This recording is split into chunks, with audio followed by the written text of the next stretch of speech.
움직이지 말고 가만히 계세요. 제가 다 알아서 해드릴 테니까요. 그녀의 부드러운 손기술에 저는 그대로 눈에 힘이 풀렸고 참을 수 없는 절정에 다 달았습니다. 소문을 들은 동네 남자들은 그녀가 운영하는 미용실 앞에 매일 줄을 섰고 미용실 안에서는 살이 맞닿는 소리와 거친 신음소리가 들려왔어요. 구독 버튼을 눌러주시면 매주 놀랍고 감동적인 이야기를 들려드립니다. 오늘의 이야기 시작합니다. 안녕하세요. 저는 올해 62 정수라고 합니다. 예전에는 정육점을 했었죠. 30년 가까이 고기를 만지다 은퇴하고 나니 하루하루가 참 조용하더군요. 처음엔 이 고요함이 좋았습니다. 시끌시끌한 시장과 시비 거는 손님들 없이 시간은 저 혼자만의 것처럼 흘러갔거든요. 그런데 사람이란 게 참 간사하죠? 조용한 게 편하다 싶던 그 고요가 언제부터인가 외로움으로 바뀌더라고요. 퇴직하고 몇 달은 혼자 산다는 사실이 잘 안 와닿았습니다. 분명 집 안엔 혼자인데 집 안 가득 아내가 손때 묻힌 물건들이 그대로였으니까요. 그런데 시간이 지나면서 제 옆에 사람이 없다는 게 뼈에 사무치게 느껴졌습니다. 방 안엔 늘 정적만 맴돌았고 저녁이 되면 TV 소리만 덩그러니 울렸죠. 아들 둘은 다 장가가고 서울에서 산다고 명절 아니면 얼굴 보기 힘들고요. 이따금 전화는 오지만 그것도 어쩐지 의무적으로 하는 것 같고 짧았습니다. 혼자 있는 시간이 많다 보니 동네 소문에 더 귀가 열리더군요. 특히 요즘 같은 계절엔 마을 사람들끼리 바둑두고 차 마시는 모임도 잦고요. 그 모임에서 자주 나오는 얘기가 하나 있었어요. 은희 미용실이라는 곳이었습니다. 정수영, 요즘 거기 아시죠? 거기 말입니다. 그 미용실 머리만 하는 게 아니라더라니까요. 준호가 의미심장한 표정으로 말했습니다. 중대는 바둑 모임에서 알게 된 사람인데 저보다 1살 아래입니다. 처음엔 농담처럼 들었습니다. 뭐 미용실이 머리 말고 뭘 하겠나 싶었죠. 그런데 이상하게 그 미용실 얘기가 자꾸 들리는 겁니다. 카페에서도, 슈퍼에서도, 심지어 동네 약국 앞에서도요. 그 집 원장이 단정하다는 말도 있고 혼자 산다는 말도 있고 밤 늦게까지 간판불 끄고 손님을 받는다는 말도 돌았습니다. 엑사스베리도님만 줄줄이 들어간다는 얘기까지 덧붙여졌고요. 사실 이런 말들 젊은 사람들이면 대수롭지 않게 넘길 수도 있겠지만 우리 또래는 혼자 사는 여자가 남자 손님 상대하면 괜히 편견을 갖기 쉽습니다. 그리고 그 편견이 소문을 먹고 자라죠. 입력 뒤 이상하게 저는 그 얘기가 싫지 않았습니다. 아마 그만큼 제 삶이 무료했다는 반증이겠죠. 머리도 좀 깎을 때가 되었고 집 근처 미용실은 마음에 안 들고 결국 어느 날 그 미용실 앞을 한참 서성였습니다. 미용실은 시장 끝쪽 상가 건물 1층에 자리 잡고 있었습니다. 간판은 깔끔했고 유리창 너머로 흰 가운을 입은 여성이 머리를 감겨주고 있었죠. 머리는 단정히 묶었고 표정은 평온해 보였습니다. 바로 저 사람이겠구나 싶었죠. 그날은 그냥 지나쳤습니다. 괜히 들어가서 무안한 상황이 생길까봐 망설였거든요. 남자가 말 많은 미용실에 들어가면 괜히 오해받기 딱 좋으니까요. 하지만 돌아오는 길에도 그 미용실 생각이 자꾸 머릿속에 맴돌았습니다. 왜일까요? 괜히 그런 손길이 그리워졌던 모양입니다. 누군가 머리를 만져줄 것입니다. 더메스멘트 중울입니다. 누군가 머리를 만져주는 거, 어깨를 두드려주는 거, 그런 한 징구 싶습니다. 어깨를 두드려주는 거, 그런 한 진도 싶습니다. 나인 지무리는가 어깨를 두드려주는 거 그렁한 진도 싶습니다. 나인 지무리는가 그럼한 지무리는가 진도 싶습니다. 나인 지무리는가 그렁한 짐도 싶습니다. 나니 지무리는가 그러난 짐도 싶습니다. 저한 진도 싶습니다. 나니 지무리는가 중신이 제인이 제임이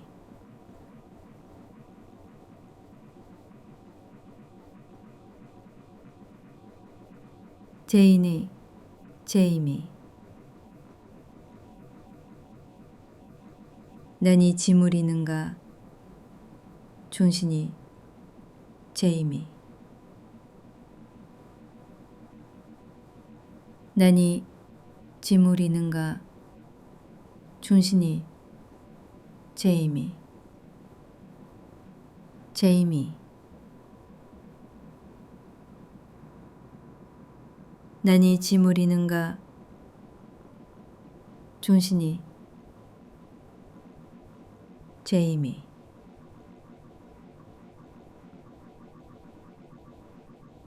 나니 지무리는가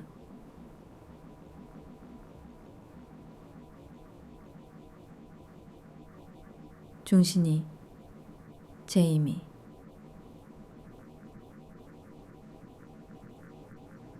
나니 지무리는가 존신이 제임이 장유리창 너머로 보니 손님이 둘 정도 있었습니다. 둘 다 저보다 조금 젊어 보이는 남자들이었죠. 기다리는 동안에도 서로 말은 없는데 표정이 묘하게 밝았습니다. 그 표정이 오히려 더 낯설게 느껴졌습니다. 그때 안쪽에서 문이 열렸고 그녀가 나왔습니다. 어서 오세요. 처음 뵙는 분이시네요. 목소리는 또랑또랑했고 눈웃음이 살짝 번졌습니다. 저는 고개를 숙이며 말했습니다. 예, 그냥 머리 좀 깎으러 왔습니다. 간단하게. 네, 잠시만요. 자리에 앉아 계시면 번호대로 모실게요. 번호표를 받아들고 자리에 앉았을 때 제 손이 조금 떨리고 있었습니다. 이게 뭘까요? 그저 머리 자르러 왔을 뿐인데 왜 이렇게 떨리죠?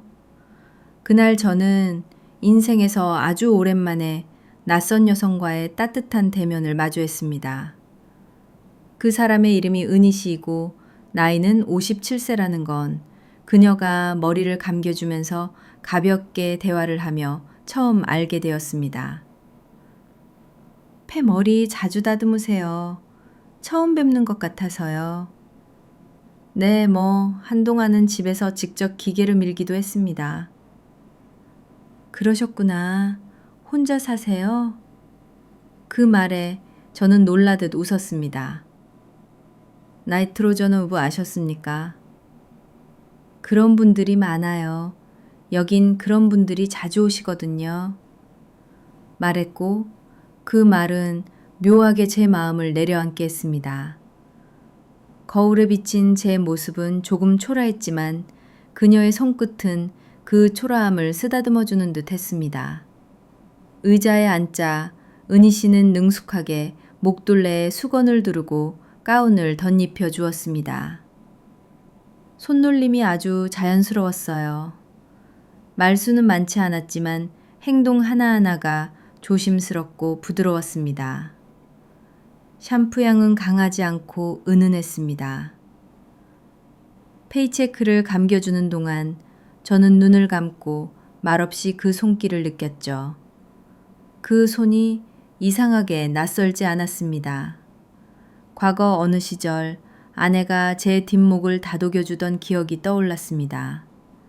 아내는 물리치료사로 일했던 사람이었고 손이 참 따뜻했죠. 피곤하다 싶으면 말없이 제 어깨를 주물러 주곤 했습니다. 그때는 그게 얼마나 큰 위로였는지 몰랐습니다. 읽고 나니 알겠더군요. 따뜻한 손길이 얼마나 귀한 건지요. 두피가 조금 긴장돼 있으시네요. 마사지 조금 해드릴게요. 은희 씨가 그렇게 말하고 제 머리뒤를 조심스럽게 누르기 시작했습니다.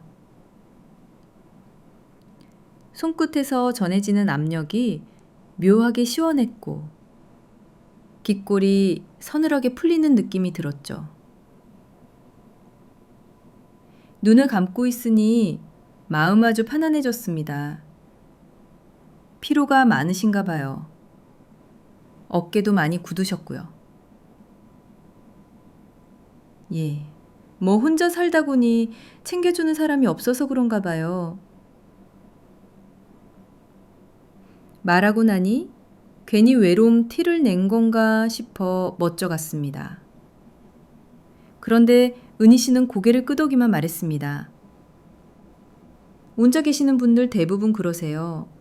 몸보다 마음이 먼저 굳어버리는 것 같아요. 그 말에 저는 이상하게 울컥했습니다. 그녀니 눈시울이 뜨거워졌어요. 그녀는 제가 아무 말도 하지 않아도 이미 제 마음을 아는 사람 같았습니다. 괜찮으시면 귓목하고 어깨 쪽도 조금 더 풀어드릴게요. 저공 자격증도 있어요. 손님들에게 미용하고 같이 해드리면 좋겠다 싶어서 공부해서 땄거든요. 아, 네. 감사합니다. 저도 모르게 고개를 끄덕였습니다. 은희 씨는 조심스럽게 제 어깨를 눌러주기 시작했습니다. 가볍게 그러나 단단하게 손바닥으로 근육을 짚어가는 그 감촉이 말로 설명하기 힘든 위로가 되었습니다. 여기 이쪽이 많이 굳어 있으시네요. 네, 거기가 요즘 좀 아프긴 했어요. 호흡을 길게 내쉬어보세요. 그러하여 그녀의 말투는 부드러웠고 진심이 담겨 있었어요. 그런 아프냐고 묻는 말도 그냥 하는 인사 같지 않았습니다. 정말 저를 걱정해주는 눈빛이었죠. 마사지를 받는 동안 저는 잠시나마 지금 내 삶이 외롭다는 걸 잊을 수 있었습니다. 커트까지 모두 끝나고 마지막으로 머리카락을 털어내는 동안 은희 씨가 말했습니다. 자주 오세요. 몸이 자꾸 굳기 전에요. 윙치기 전에 자주 풀어줘야 해요. 제가 잘해드릴게요. 네, 정말 감사합니다. 덕분에 한결 가벼워졌습니다. 계산을 마치고 나가려는데 그녀가 작은 명함을 건넸습니다. 다음에 오실 땐 미리 연락 주시면 시간 정하시고 안 기다리셔도 돼요. 저는 고개를 숙임을 받았습니다.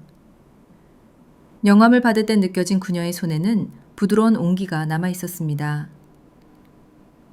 밖으로 나와 걸음을 옮기며 유리창 너머로 돌아봤습니다. 은희 씨가 안에서 손을 흔들고 있었습니다. 그 미소가 참 따뜻해 보였습니다. 그냥 미용실 원장의 미소라고 하기엔 뭔가 다른 온도가 느껴졌어요. 집 돌아오는 길 거울에 비친 제 얼굴이 며칠 전보다 조금 환해진 듯 했습니다. 머리가 짧아져서 그런 걸까요? 아니면 오랜만에 누군가에게 받았던 손길 때문일까요? 그날 밤 저는 쉽게 잠들지 못했습니다. 은희 씨의 말투, 손길, 눈빛이 자꾸만 떠올랐어요. 그런 아닐지라도 오랜만에 느껴보는 사람의 온기라는 건 분명했습니다. 다음에 또 가도 괜찮을까? 그런 생각을 하며 베개 위로 눈을 감았습니다. 오랜만에 머리를 쓸어주던 손길이 꿈에서도 따라왔습니다. 그날 이후로 며칠 동안 저는 그 미용실에서의 기억을 자꾸 떠올렸습니다. 은희 씨의 손길, 차분한 말투, 미소 짓던 얼굴. 별말 없이도 사람을 편안하게 만드는 사람이었습니다. 그녀가 특별한 행동을 한 것도 아니고 이상한 분위기도 없었습니다. 그저 아주 오래된 지인처럼 편안했고 그게 제겐 아주 큰일이었습니다. 사실 처음엔 소문이 헛소문이었구나 하고 끝낼 생각이었죠. 하지만 생각보다 쉽게 잊히지 않았습니다. 내 고기를 감겨주던 그 손길이 아내가 살아있었을 때 자주 해주던 그 마사지와 너무 닮아 있었기 때문입니다. 아내는 생전에 물리 마사지 자격증을 갖고 있었습니다. 큰 병원은 아니었지만 인근 요양원이나 복지센터에서 노인들 근육 풀어주는 일을 자주 했었죠. 낙하고고 돌아와서는 종종 제 어깨도 풀어주곤 했습니다. 당신은 등 쪽이 잘 붓는다니까 이쪽이 피로가 제일 많이 쌓여요. 그렇게 말하며 손으로 제 등을 두드리고 어깨를 눌러주던 아내의 목소리가 은희 씨의 말투와 겹쳐서 머릿속을 자꾸 맴돌았습니다. 그리고 그 미용실 안에서 느꼈던 공기, 그 조용하고 안정적인 느낌이 자꾸 그리워졌어요. 이틀쯤 지나고 거울을 보다 말고 중얼거렸습니다. 어깨가 다시 뻐근하네. 말은 그렇게 했지만 사실은 마음이 그쪽으로 움직이고 있었던 겁니다. 결국 저는 핸드폰을 꺼내 은희 씨가 줬던 명함을 꺼냈습니다. 고민하다가 전화를 걸진 않았습니다. 그냥 직접 가면 되지 하고 마음먹었죠. 그날은 평일 오전이었습니다. 사람이 별로 없을 거라 예상했죠. 은희 씨도 좀 더 한가할 테고 저도 괜히 눈치 보지 않아도 될 것 같았습니다. 미용실 문을 열자 은희 씨가 환하게 웃으며 맞이했습니다. 어머, 또 오셨네요. 벌써 머리 자르실 때가 되셨나요? 아, 예. 머리보다는 어깨가 좀... 말끝이 흐려졌습니다. 그녀는 웃으며 말했습니다. 마사지 받으러 오셨구나. 기다리시는 분 없습니까? 바로 들어오세요. 그렇게 두 번째 방문은 시작됐습니다. 오늘은 전보다 분위기가 조금 더 편했습니다. 조용한 음악이 흘렀고 햇살이 유리창 너머로 미용실 바닥에 그림자를 만들고 있었죠. 은희 씨는 수건을 덮어주며 말했습니다. 지난번 마사지 받으시고 좀 괜찮으셨어요? 예, 그날 밤은 좀 편하게 잤습니다. 다행이에요. 어깨가 많이 뭉쳐 있으셨어요. 이왕 오셨으니까 머리도 좀 만져드릴게요. 그녀는 조심스럽게 머리를 감겨주기 시작했습니다. FK의 따뜻한 물의 온도도 손의 압력도 아주 적당했습니다. 저는 또다시 눈을 감고 있었습니다. 어딘가 묘하게 기대고 싶은 마음이 들었어요. 그 감정이 위험한 것인지 그냥 사람으로서의 그리움인지는 알 수 없었습니다. 요즘 잠은 좀 주무세요? 은희 씨가 조용히 물었습니다. 대화의 톤은 낮았고 자연스러웠습니다. 잠이 얕아요. 혼자 살다 보니 늦게 자도 일찍 깨고요. 저도 그래요. 새벽 1시쯤에 깨요. 괜히 핸드폰 들여다보거나 텔레비전 틀었다 껐다 반복하죠. 그녀의 말에 괜히 웃음이 났습니다. 저랑 같으시네요. 혼자 사는 사람들은 다들 비슷하죠. 조용한 게 처음엔 좋다가 점점 무서워지잖아요. 방금 말에 저는 괜히 마음이 쿵 내려앉았습니다. 그녀의 말이 맞아요. 조용한 건 더 이상 평화가 아니라 공허함이었습니다. 머리 손질이 끝나고 은희 씨는 이어서 어깨 마사지를 해주었습니다. 그런데 오늘은 조금 더 길었습니다. 말없이 조심스러운 손길로 어깨를 누르고 풀어주는 그녀의 손이 참 따뜻했습니다. 그 손에서 특별한 감정이 느껴진 것은 아니었지만 진심이 느껴졌어요. 그게 더 깊은 감정이었습니다. 이쪽은 더 아프네요. 제가 무심코 신음하듯 말하자 그녀가 말했습니다. 긴장을 많이 하셨나 봐요. 여기는 감정이 쌓이는 곳이에요. 감정이요? 네, 외로움이나 허전함 같은 감정들이 어깨나 날개뼈 주변에 쌓인다고 해요. 아마도 외로운 사람들이 기운 없이 축 처져 있는 자세가 어깨나 등에 무리가 많이 가서 그런 거일 거예요. 그녀는 그렇게 말하며 제 등을 조심스럽게 눌러주었습니다. 이상하게 눈이 시큰해졌습니다. 왜 그랬는지 모르겠습니다. 그냥 누구 하나 그런 말을 해주는 사람도 없었거든요. 그녀가 저의 내면 속 외로움을 알아봐준 느낌이었습니다. 그날 미용실을 나설 때 마음이 한결 가벼워졌습니다. 그녀는 여전히 웃으며 배웅해 주었고 저는 말없이 고개를 숙였습니다. 이 사람 참 이상하네. 그게 제 마음속 혼잣말이었습니다. 말 한마디 없이도 이렇게 마음을 다독여주네. 그날 이후로 은희 씨가 자주 떠올랐습니다. 그녀의 말투, 눈빛, 손길, 그리고 말하지 않아도 마음을 알아주던 느낌까지. 그건 아마도 아내 이후로 처음 느껴보는 사람의 진심이었는지도 모르겠습니다. 그날 이후 나는 자주 거울을 들여다보게 됐습니다. 어깨가 여전히 뻐근했지만 그보다 더 자주 떠오른 건 은희 씨의 손길이었습니다. 정확히 말하면 그 손이 닿을 때의 느낌이었습니다. 글렌가가락 끝으로 느껴졌던 온도, 말없이 등을 짚어주던 조심스러운 압력, 그리고 머리카락을 정리하며 건넸던 그 짧은 미소. 어떤 날은 괜히 그런 생각도 들었습니다. 그 사람, 내가 아픈 걸 어떻게 알았지? 그냥 서비스로 해주는 마사지일 뿐인데 왜 이렇게 기억에 남는 걸까? 혼자 지내다 보면 별것 아닌 일에도 마음이 오래 머뭅니다. 특히 사람의 손이 닿은 기억은 오래 가더군요. 그날 이후 나는 하루에도 몇 번씩 다시 가야 하나 생각했습니다. 머리도 별로 자라지 않았는데 괜히 가면 이상할까? 그냥 차 한 잔만 마시고 싶다고 하면 웃을까? 그러던 어느 날 아침 일찍 잠에서 깼습니다. 캐먹고 마해지니 평소 같으면 다시 누웠겠지만 이상하게 그날은 자꾸 미용실 쪽이 떠올랐습니다. 머리야, 어차피 또 다듬으면 깔끔하고 좋으니까. 탐울자 중얼거리며 시간을 보내다 옷을 챙겨 입었습니다. 은희 미용실에 도착한 시간은 아침 9시 같이 안 됐습니다. 간판에 불이 막혀졌고 문이 활짝 열려 있었습니다. 그녀는 안에서 유리창을 닫고 있었습니다. 햇살에 유리창이 반짝였고 그녀의 얼굴도 그 빛 속에 맑게 비쳤습니다. 어머, 정수 씨 오셨네요. 그녀는 반가운 얼굴로 나를 맞이했습니다. 제 이름을 기억해주며 환하게 미소 짓는 그녀의 얼굴. 정수 씨라는 말이 어쩐지 낯설지 않았습니다.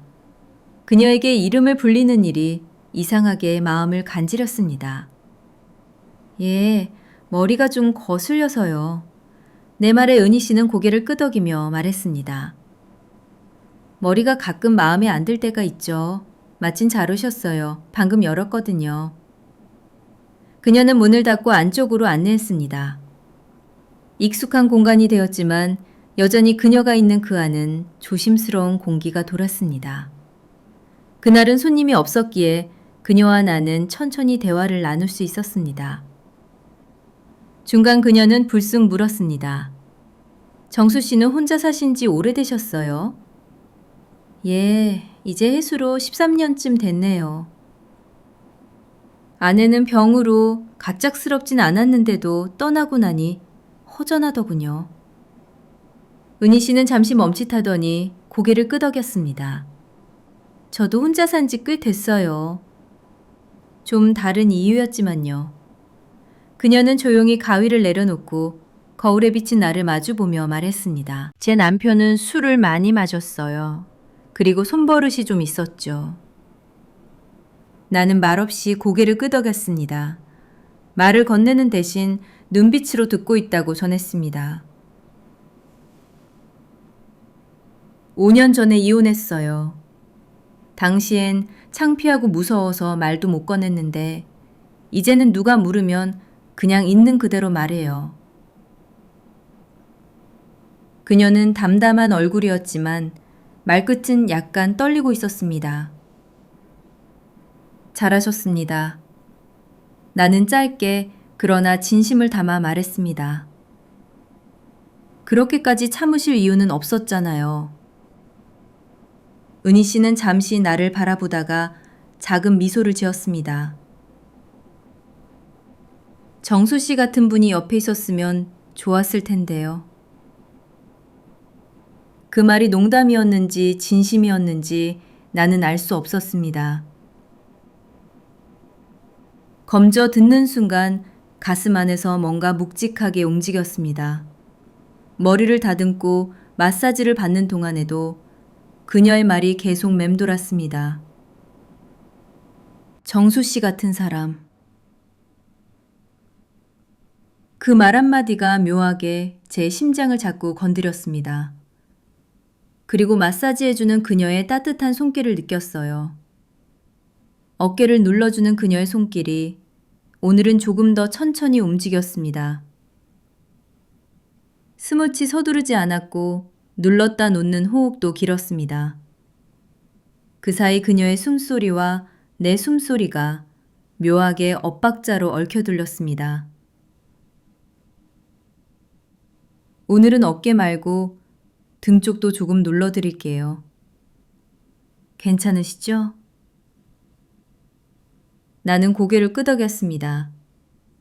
네, 편하게 하세요. 그 말과 함께 나는 조금 더 몸을 맡겼습니다. 포집부인 방문했을 때처럼 긴장하지 않았고 눈도 감지 않았습니다. 그녀의 손이 닿는 곳을 바라보며 마음을 느긋하게 열 수 있었습니다. 그 순간 어쩌면 나는 조금 은희 씨를 기다리게 된 건지도 모릅니다. 그녀의 손길이 아니라 그녀라는 사람 자체를요. 미용실을 나오며 나는 조용히 말했습니다. 그럼 안녕히 계세요. 조심히 가세요. 정수 씨 다음에 차라도 한잔 하시고 가세요. 그녀의 말에 나는 살짝 멈칫했습니다. 그녀는 부끄러운 듯 웃으며 덧붙였습니다. 아침 일찍은 손님이 없거든요. 나는 고개를 숙이며 말했습니다. 그럼 다음번엔 그렇게 하겠습니다. 집으로 돌아오는 길 괜히 마음이 들떴습니다. 나이가 들어도 사람이란 건 참 이런 사소한 일에도 마음이 흔들립니다. 나는 그날 처음으로 그 사람을 기다리게 된다는 감정을 느꼈습니다. 그 손길이 아니라 그 사람 자체가 그리워지는 시작이었죠. 사람 마음이란 게 참 간사하죠. 커먼웰스는 소문에 반신반의하며 방문했던 미용실인데 이제는 며칠만 지나도 그곳이 자꾸 생각납니다. 은희 씨와 마지막으로 대화를 나눈 날 이후 나는 몇 번이나 그 미용실 근처를 서성였어요. 박시민이 굳이 머리를 다듬을 것도 없고 어깨가 유난히 아픈 날도 아닌데도 그냥 거길 지나가 보고 싶었던 겁니다. 그날도 마찬가지였습니다. 시장 쪽에 볼 일을 핑계 삼아 일부러 시장 끝쪽에 있는 미용실까지 걸어가 보았습니다. 펄미서 미용실이 보이기 시작했죠. 간판불은 켜져 있었고 안에 손님이 있는 듯 보였습니다. 그런데 유리창 너머로 익숙한 얼굴이 보였습니다. 은희 씨가 어떤 남자 손님과 마주 앉아 차를 마시며 이야기를 나누고 있었습니다. 그 장면이 이상하게도 마음에 걸렸습니다. 왜 그랬을까요? 물론 고객과의 단순한 대화일 뿐일 수 있지만 그 남자의 얼굴은 낯익었죠. 그 근처에서 작은 전기 수리점 하는 사람이었습니다. 그가 웃으며 그녀에게 뭔가를 건네는 모습, 그리고 은희 씨가 미소 지으며 그걸 받아드는 순간 가슴이 살짝 저려왔습니다. 아, 나만 특별한 게 아니었구나. 남이었을 뿐이었네. 돌아서는데 발걸음이 무거웠습니다. 나 혼자 괜한 의미를 부여하고 있었던 걸까? 그 따뜻한 손길도 조용한 대화도 나만 특별하게 느낀 것이었나 싶어 마음이 씁쓸했습니다. 며칠 뒤 동네 슈퍼 앞 벤치에서 동네 사람 몇에 모여 수다를 떨고 있었습니다. 그중 한 명이 말을 꺼냈죠. 요새 은희 미용실에 남자 손님들 줄을 선다던데. 글쎄 말이에요. 막히만은 하는 게 아닌가 봐. 밤엔 불 꺼놓고도 사람 들락날락 한다던데 수상하지 않아요? 그 말이 들리는 순간 가슴이 철렁했습니다. 나도 그런 소문을 듣고 그곳을 처음 갔던 사람이지만 막상 내가 발을 들인 후엔 그런 소문이 허무맹랑하다는 걸 알게 됐죠. 그런데도 남들 입에서 그런 말이 다시 나오니 뭔가 묘한 분노 같은 게 올라왔습니다. 그 집 사장님 되게 깔끔하고 조용하던데 괜한 소문 퍼뜨리는 거 아니에요? 나는 무심한 척 그렇게 말했습니다. 유정 수영도 가봤어요? 남자 손님들한테 다 잘해준다던데. 그 농담에 나는 괜히 얼굴이 화끈했습니다. 그녀의 진실을 알고 있음에도 그런 말에 바로 반박하지 못하는 제 자신이 초라하게 느껴졌습니다. 그날 저녁 괜히 미용실 앞을 다시 지나쳤습니다. 가게 안엔 손님이 없었고 은희 씨 혼자 책상을 정리하고 있었습니다. 잠시 문을 열었습니다. 오나 문을 열었습니다. 어머, 정수 씨, 오랜만이에요. 그녀는 반가운 얼굴이었습니다. 카피도 하나에 마음이 또 흔들렸습니다. 가게 근처에 볼 일이 있어서요. 그냥 지나치기 뭐해서. 그녀는 고개를 끄덕이며 안으로 들어오라고 했습니다. 오늘은 머리를 자르지 않아도 된다고 하자 그녀는 따뜻한 차를 내주었습니다. 차를 마시며 나는 조심스럽게 물었습니다. 은희 씨, 불편한 질문일 수도 있는데요. 요즘 동네에서 이상한 소문이 돌더라고요. 은희 씨 표정이 굳어졌습니다. 하지만 당황하지 않았습니다. 예상은 했어요. 예전에도 그런 일이 있었거든요. 그녀는 천천히 말을 꺼냈습니다. 예전에 다른 동네에서 작은 미용실을 하던 시절 몸이 불편한 노인분들을 상대로 안마를 해주었는데 나쁜 의도로 접근하는 손님들이 계셨어요. 마사지를 해드리는데 제 몸을 만지거나 마무리는 얼마냐라고 현금 몇 장을 꺼내며 묻기도 했고요. 저는 그럴 때마다 단호하게 거절했어요. 그러니 어느 순간 이상한 소문들이 돌기 시작했어요. 남자 손님만 받는다, 돈 받고 뭐도 해준다는 식의 헛소문. 그 일로 가게를 접고 이 동네로 옮겨와 미용 일을 다시 시작한 거예요. 처음엔 겁났어요. 근데 또 피하면 계속 도망만 치게 되더라고요. 그녀는 작게 웃었습니다. 그 웃음이 너무 담담해서 더 아팠습니다. 죄송합니다. 저도 그 소문을 처음엔 믿었던 사람 중 하나입니다.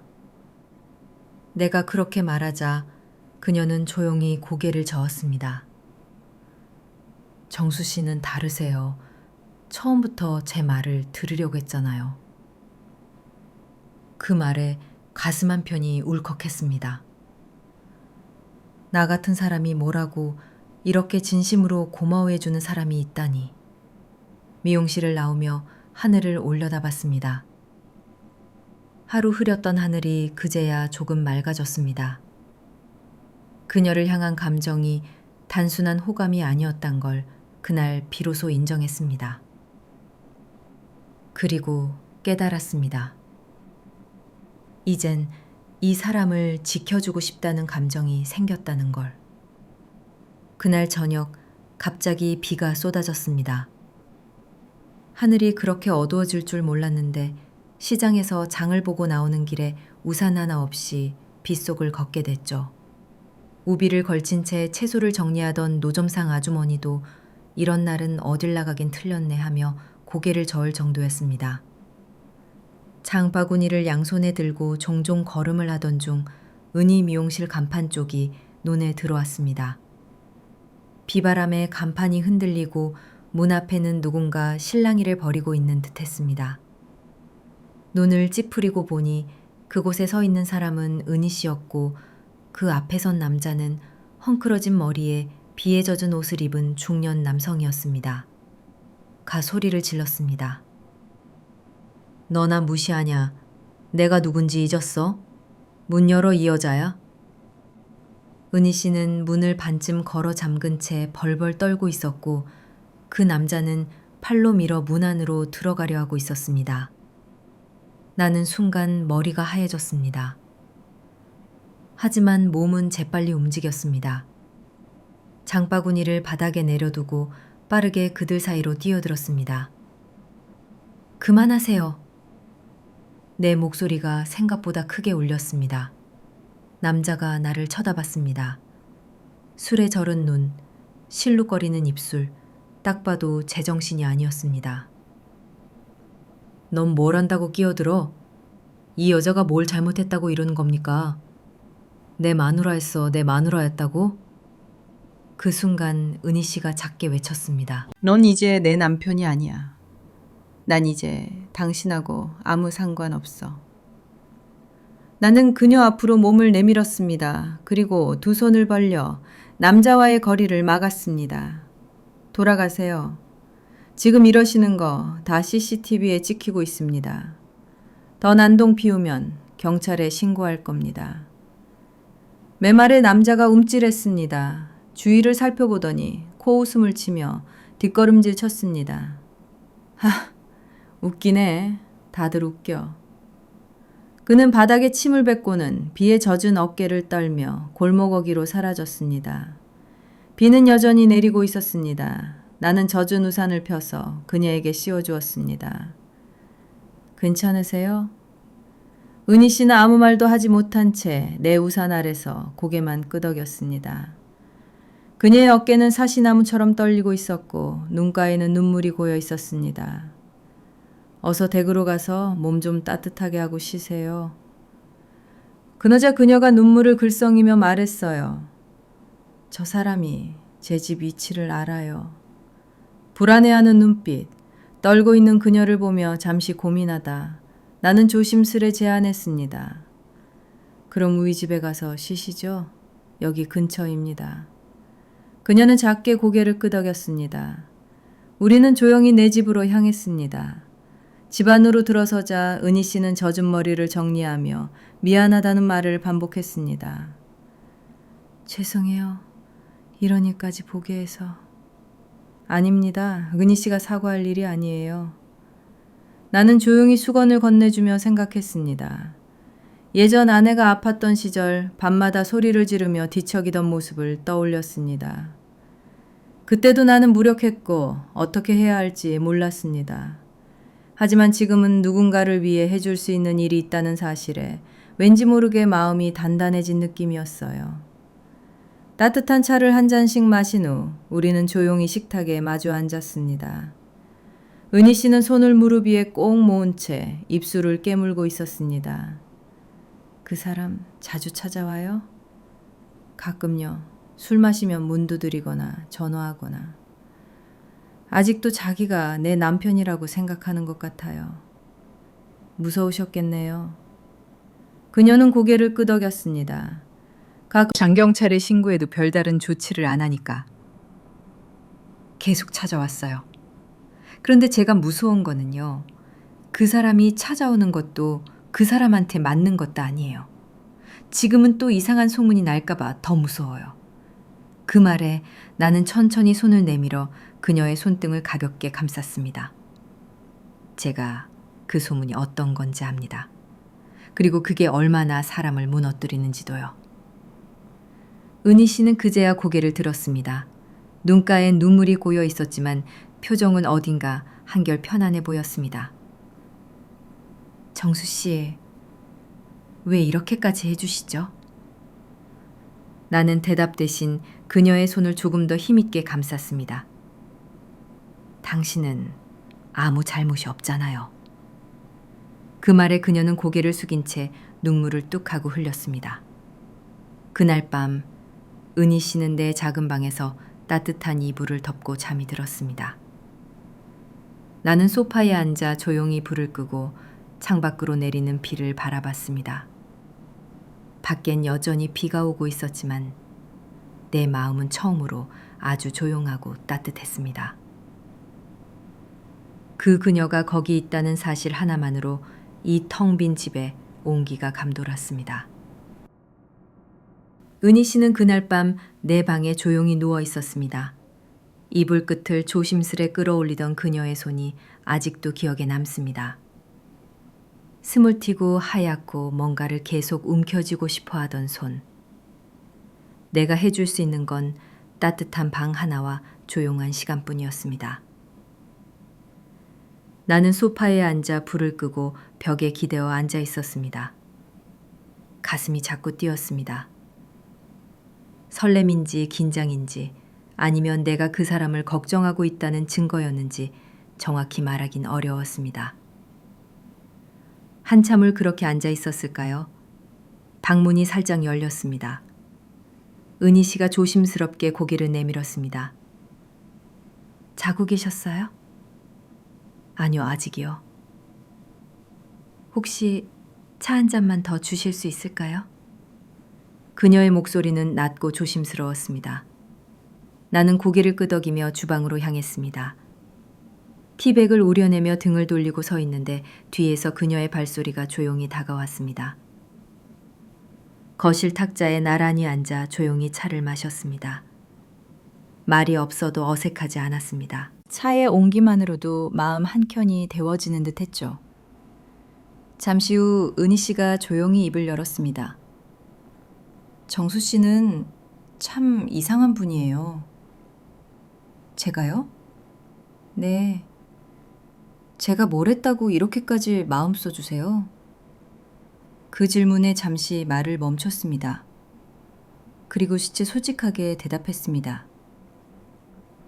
처음엔 그냥 궁금했어요. 근데 자꾸 만나다 보니까 괜히 그 손길이 생각나고 그 웃음이 그리워지고. 은희 씨가 천천히 고개를 돌려 저를 바라봤습니다. 마치 나도 그래요 라고 말해주는 것 같았습니다. 저도 오랜만이에요. 누가 내 얘기를 진심으로 들어주는 거. 그녀는 그렇게 말하며 두 손을 꼭 모았습니다. 저 손이 떨리고 있었습니다. 혼자 있으면 자꾸 생각이 많아져요. 내가 잘못했나? 내가 못나서 그런가? 그 사람한테 맞으면서도 어디선가 내가 실수했겠지 그런 생각만 했어요. 그 말에 나는 숨을 길게 내쉬었습니다. 그리고 천천히 손을 내밀었습니다. 그녀의 손 위에 내 손을 조심스럽게 얹었습니다. 그제 하지 마세요. 그건 은희 씨 잘못 아니에요. 그녀의 어깨가 살짝 떨렸습니다. 작게 울먹이는 숨소리가 들려왔습니다. 어떤 날은 진짜 내가 사라졌으면 좋겠다고 생각한 적도 있었어요. 세상이 그냥 다 무서워서. 나는 말없이 자리를 옮겨 그녀의 옆에 앉았습니다. 그녀의 조심스럽게, 아주 조심스럽게 그녀를 안았습니다. 그녀는 처음엔 놀란 듯 멈칫했지만 이내 천천히 내 어깨에 머리를 기대왔습니다. 작은 흐느낌이 어깨 너머로 전해졌습니다. 나는 아무 말도 하지 않았습니다. 그저 그 작고 떨리는 몸을 조용히 안고 있었습니다. 얼마나 시간이 흘렀을까요? 내 품 안에서 조용히 말했습니다. 따뜻하네요. 그 한마디에 나는 처음으로 그녀와 마음을 나눴다는 느낌을 받았습니다. 기신의 우리는 손을 맞잡고 소파에 앉아 말없이 시간을 보냈습니다. 조심스럽고 담담한 시간. 어쩌면 그게 우리 나이의 사랑이 아닐까 싶었습니다. 지도 않고 작게 밀어내지도 않는 거리. 조용히 안아주는 그 밤이 내겐 오래도록 기억에 남을 겁니다. 어느 날 아침 나는 미용실 문 앞에 일찍 도착했습니다. 아직 문이 열리기 전이었죠. 가게 안에 불은 켜져 있었고 은희 씨는 거울을 닦고 있었습니다. 나는 조용히 문 앞에 서 있다가 그녀가 고개를 들고 나를 발견하자 웃으며 손을 흔들었습니다. 정수 씨, 오늘은 또 일찍 오셨네요. 시간이 남아서요. 잠깐 산책하다가 그냥. 그 말에 은희 씨는 살짝 웃었습니다. 요즘 내 하루를 여는 인사처럼 느껴졌죠. 가게 문을 열고 들어갔고 은희 씨는 따뜻한 차를 건네주었습니다. 우리는 거울 앞 의자가 아닌 구석 작은 테이블에 마주 앉았습니다. 차를 한 모금 마시려던 그때였습니다. 야, 이게 어디서 뻔뻔하게. 갑작스레 들려온 목소리에 나는 깜짝 놀랐습니다. 문이 벌컥 열리더니 화장을 짙게 한 중년 여성이 들어섰습니다. 손에는 핸드백을 움켜쥔 채 두 눈은 은희 씨를 향해 불타오르고 있었죠. 여기 사장이 누구야? 너지? 나는 당황해 말문이 막혔습니다. 은희 의자에서 조용히 일어나 고개를 살짝 숙였습니다. 네. 그런데 무슨 일이신지요? 내 남편! 어제 여기 와서 머리 했다지? 내 남편한테도 그 짓거리 한 거야? 당신 다른 동네에서 남자 손님들한테 그 짓거리 하다가 쫓겨나다시피 여기 와서도 그 짓 하냐? 그녀의 말에 순간 공기가 얼어붙는 듯 했습니다. 나는 말없이 자리에 일어나 은희 씨 곁으로 다가갔습니다. 카시알죠. 내가 그렇게 말하자 중년의 여자는 나를 위아래로 훑어보더니 비웃듯 말했습니다. 에이, 남자들 꼬이는 것도 참 재주야. 전에 있던 동네에서도 밤마다 남자들 들락거렸잖아. 그래서 가게 망해서 도망친 거 아니었어? 은희 씨의 손이 떨리고 있었습니다. 나는 그녀의 옆에 서서 조용하지만 단호하게 말했습니다. 지금 하시는 말씀 다 명예훼손입니다. 정당하게 영업하고 있는 미용실에 와서 이런 식으로 사람 인격을 모독하시면 안 되죠. 뭐야, 당신은 누구야? 뭐라도 되는 사람이야? 그냥 이 가게를 자주 찾는 손님입니다. 그리고 이 사람이 얼마나 성실한지 누구보다 잘 아는 사람입니다. 그 말에 중년의 여자는 잠시 움찔했습니다. 그러더니 삐죽거리며 가게를 나가며 말했습니다. 아이, 뻔하네. 이 동네에서도 얼마 못 가겠네. 문이 닫히고 조용해졌습니다. 학교엔 여전히 햇살이 내리쬐고 있었지만 가게 안공기는 무겁게 가라앉아 있었습니다. 나는 조용히 은희 씨에게 다가가 말했습니다. 괜찮으세요? 그녀는 아무 말도 없이 고개를 끄덕였습니다. 항남단실, 눈가에는 벌써 눈물이 맺혀 있었습니다. 죄송해요. 이런 모습까지 보여드리게 돼서. 사람 일이 어때야 한다는 기준은 없어요. 그저 같이 있으면 좀 위로가 되지 않습니까? 내 말에 그녀는 조용히 나를 바라고 왔습니다. 그 눈빛은 더 이상 고마움이 아니었습니다. 그것은 믿음이었습니다. 그날은 한참 동안 가게에 남아 있었습니다. 손님도 없었고 은희 씨는 평소보다 더 조용했습니다. 나는 청소를 돕고 유리창을 닫고 커피를 내리며 그 옆에 있었습니다. 진나엘 씨, 왜 이러세요? 왜요? 이렇게까지 옆에 있어주시는 이유 정말 궁금해요. 나는 말없이 고개를 끄덕이며 대답했습니다. 그냥 있어주고 싶어서요. 증 아니면 당신이 더 외로워질까봐. 은희 씨는 말없이 내 손등 위에 손을 올렸습니다. 그 손은 아까 떨리던 손이 아니었습니다. 조금 더 안정적이었고 조금 더 따뜻해진 손이었습니다. 며칠이 흘렀습니다. 그날 그 여자가 미용실에서 소란을 피운 이후 은희 씨는 한동안 말수가 줄었습니다. 손님이 없는 시간에도 음악을 틀지 않았고 차를 내어줄 때도 조용히 놓기만 했습니다. 나는 가게를 드나들며 여느 때처럼 그녀 옆에 있었지만 그녀는 가끔 창밖만 멍하니 바라볼 뿐이었습니다. 어느 날 가게가 문을 닫은 늦은 오후 내가 유리문 밖을 정리하고 있을 때 은희 씨가 조용히 말했습니다. 정수 씨, 오늘 저녁 같이 드실래요? 나는 말없이 고개를 끄덕였습니다. 그는 작은 미소를 지었습니다. 근처에 조용한 데가 있어요. 손님도 별로 없고 우리는 작고 허름한 분식집에 마주 앉았습니다. 오랜만에 먹는 떡볶이와 어묵이었지만 은희 씨는 젓가락을 거의 들지 않았습니다. 정수 씨, 혹시 제가 저번에 말해줬던 일 기억하세요? 저는 멍하니 그녀를 바라봤습니다. 예전 다른 동네에서 미용할 때요. 마사지도 배워서 같이 했었어요. 물리치료도 조금 배우고 노인분들 상대하는 안마 같은 거요. 그녀는 젓가락을 손에 쥐고 테이블 위에서 굴리듯 굴렸습니다. 저는 항상 정직하게 살았어요. 누구 하나 부당하게 대하지 않았고 술에 취한 손님은 아예 받지도 않았고 나는 그녀의 말을 가만히 들었습니다. 그녀는 조용히 말을 이었습니다.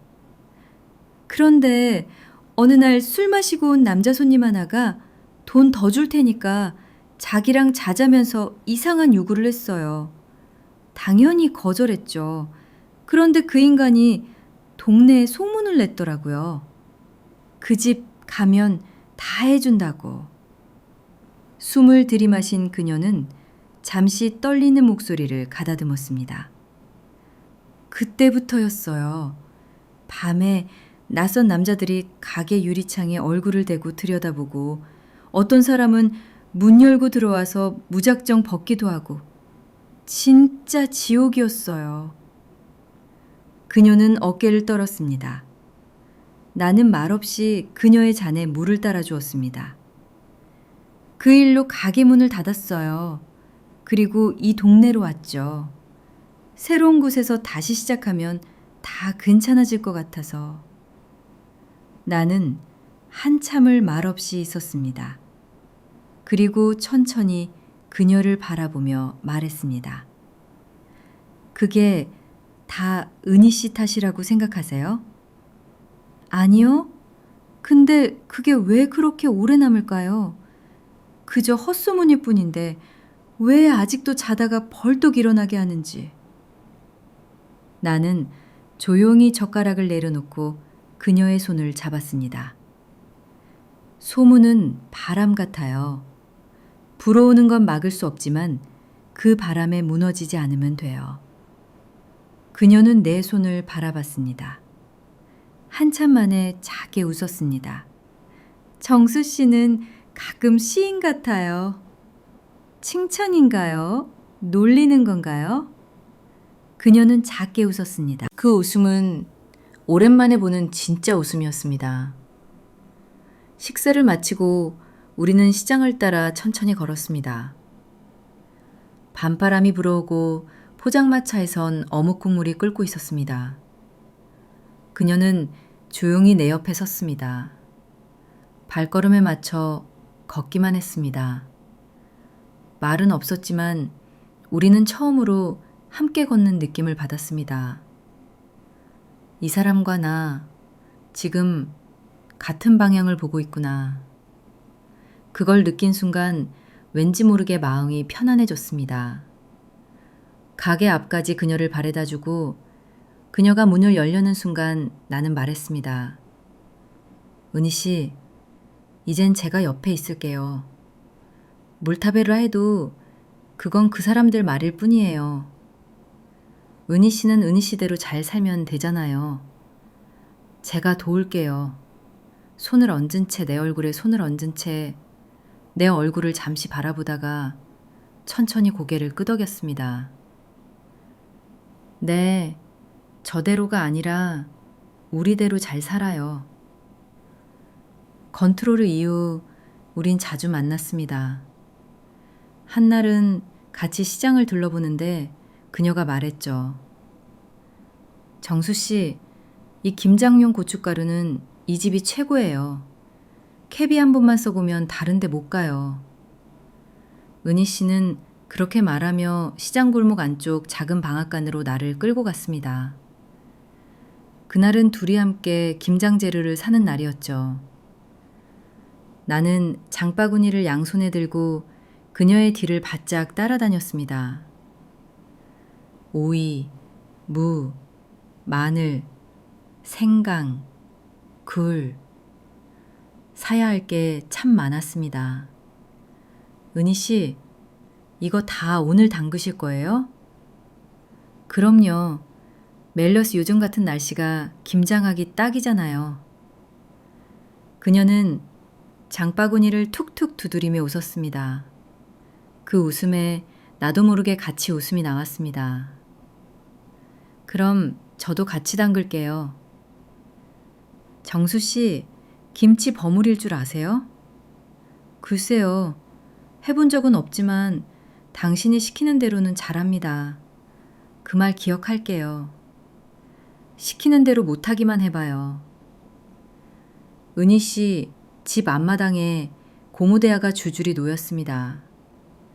양념장에 버무릴 배추가 쌓이고 비닐 장갑을 낀 채 서로 번갈아 양념을 버무렸습니다. 장처음엔 어설피지만 그녀가 손으로 직접 알려주고 내가 한쪽을 버무릴 때면 고개를 끄덕이며 괜찮아요.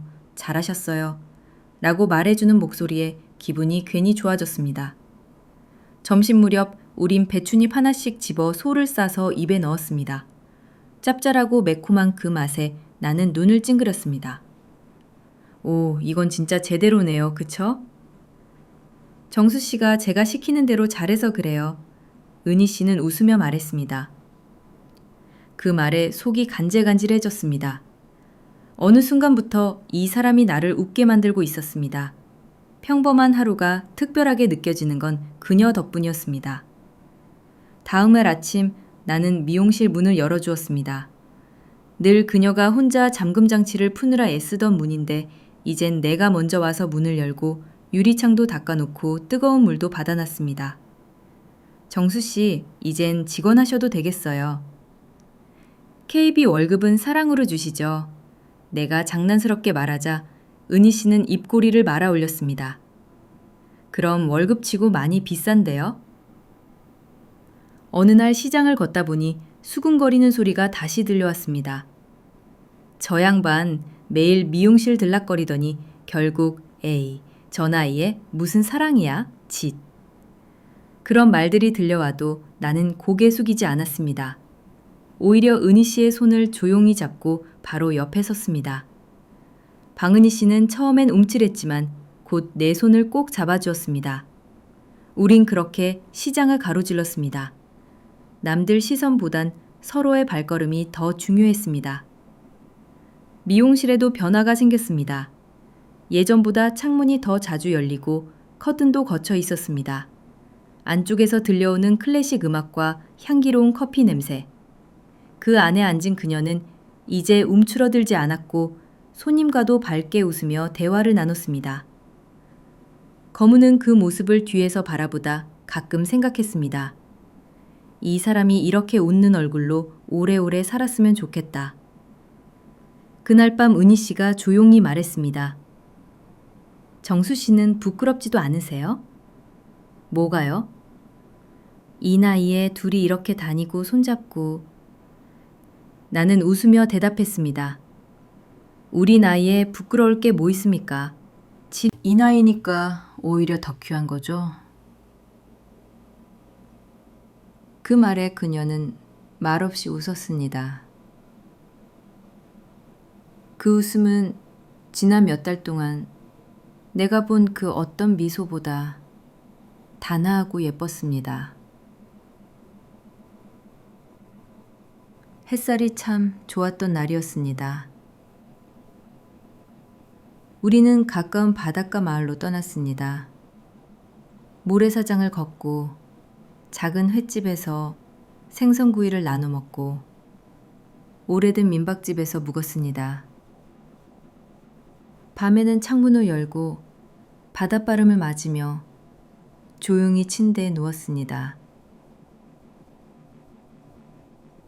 컨트롤방 같은 이불 아래서 우리는 조용히 서로의 체온을 느꼈습니다.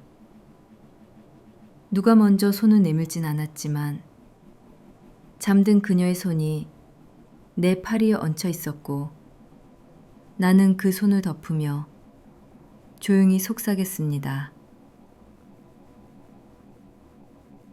고맙습니다. 내 옆에 있어줘서. 그 후로 우리의 일상은 조금 달라졌습니다. 아침이면 내가 은희 씨 집에서 나와 미용실 문을 열고 뜨거운 물을 받고 그녀를 기다립니다. 은희 씨는 여전히 매일 아침 화장을 하고 머리를 정갈이 말아 올리지만 예전보다 훨씬 자연스럽고 편안해졌습니다. 점심이면 둘이 나란히 시장을 걷고 장을 보고 집으로 돌아와 함께 요리합니다. 그렵선 씨는 싸운 날도 있었지만 서운한 마음을 쌓아두지 않고 차 한 잔에 풀어내는 법을 배웠습니다. 가장 기억에 남는 건 어느 저녁 그녀가 김치찌개를 끓이며 말한 한마디였습니다. 정수 씨, 무서울 게 없어요. 나는 조용히 물컵을 내려놓고 그녀를 바라봤습니다. 왜요? 당신이 옆에 있으니까요. 나는 아무 말도 못했습니다. 그저 고개를 끄덕이며 마음속으로 수없이 다짐했습니다. 절대 이 사랑 혼자 두지 않겠다. 동네 사람들도 이제 더는 수군거리지 않았습니다. 누군가는 조용히 묻기도 했죠. 정수영님, 두 분 결혼 생각은? 나는 웃으며 대답했습니다. 결혼이라는 게 뭔지 모르겠네. 그냥 같이 자고, 같이 일어나고, 같이 밥 먹고, 웃고 싸우고, 지금은 이게 더 좋아.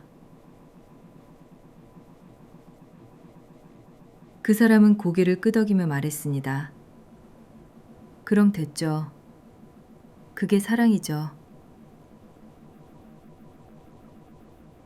은희 씨와 나는 특별한 선언도 장날이면 함께 시장을 돌고 휴일이면 버스를 타고 근교 나들이를 다니고 밤이면 같은 조명의 불빛 아래서 서로의 숨결을 느끼며 잠이 듭니다.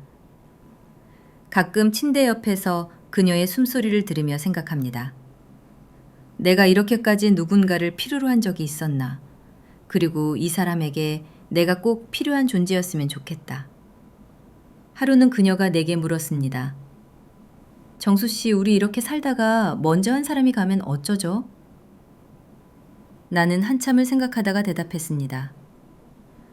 그럼 남은 사람이 매일 아침 문 열고 유리창 닫고 그 사람 이름 부르면 되죠.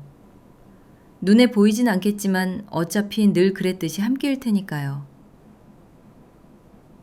그녀는 눈가가 붉어지며 고개를 조용히 끄덕였습니다. 이제 나는 매일같이 느낍니다. 삶의 마지막에 만난 이 인연이 내게 어떤 의미였는지. 그저 외롭지 않아서가 아니라 그녀와의 삶이 나를 더 나답게 만들어줬기 때문입니다. 우린 늦게 만났지만 그래도 이 진심은 가장 깊고 진합니다. 시청해주셔서 감사합니다.